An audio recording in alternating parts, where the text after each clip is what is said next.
Prime Minister Justin Trudeau called a last-minute economic summit today to discuss the threat of U.S. tariffs. Now, he addressed hundreds of business, labor, and policy experts this morning in Toronto, vowing to bring free trade across Canada.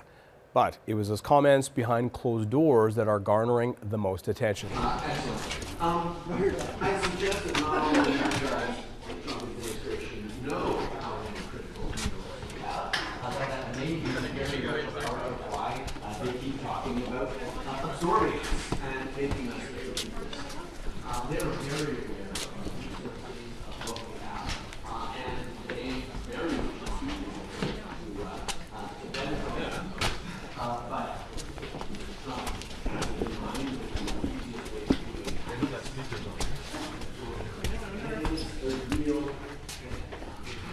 And Taria Isri, who joins us from the Ottawa Bureau. Taria, we appreciate this. So let's begin with the comments. The Prime Minister caught on a hot mic. What did he say? So Prime Minister Justin Trudeau started the morning addressing a packed room, and it was a very go Canada go, speech to sort of get the crowd motivated to figure out new ways to tackle so many economic challenges that have really come into sharp focus since Trump's tariff threat. But then he had said, okay, media, it's time to leave the room so that some of the people in attendance can ask questions privately.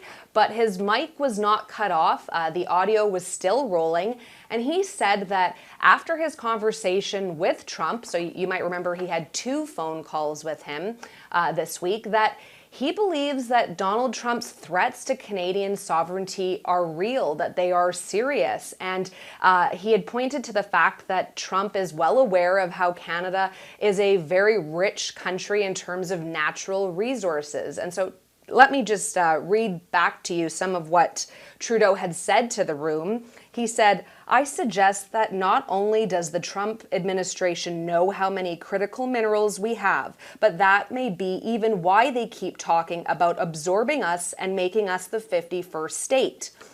Mr. Trump has it in mind that one of the easiest ways of doing that is absorbing our country, and it is a real thing."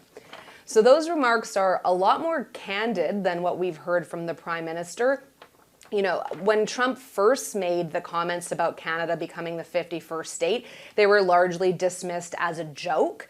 But as he continued to make those comments, ministers, the Prime Minister, started taking it more seriously. And you see just how seriously now that comment is being taken. Yeah, no question. Joke or not, a lot of people in this country, most people certainly not laughing. So what has the reaction been to those comments? So some of the ministers spoke this afternoon, and they were very clear. Canada will never be part of the U.S. Canada will never be annexed. It is a sovereign country. Business leaders, political leaders, everybody is on board with that, and they seem to be really quite fired up. So take a listen to what they had to say. Canada is free. Canada is sovereign. Canada will choose its own destiny. Thank you very much. But Canada is forever. The spirit in the room, the spirit around each and every table I have been at in the last 2 to 3 months, that's business leaders, that's government leaders, that's labor leaders, reflects one unified comment and response. And that is, there will be no messing with the 49th parallel, period.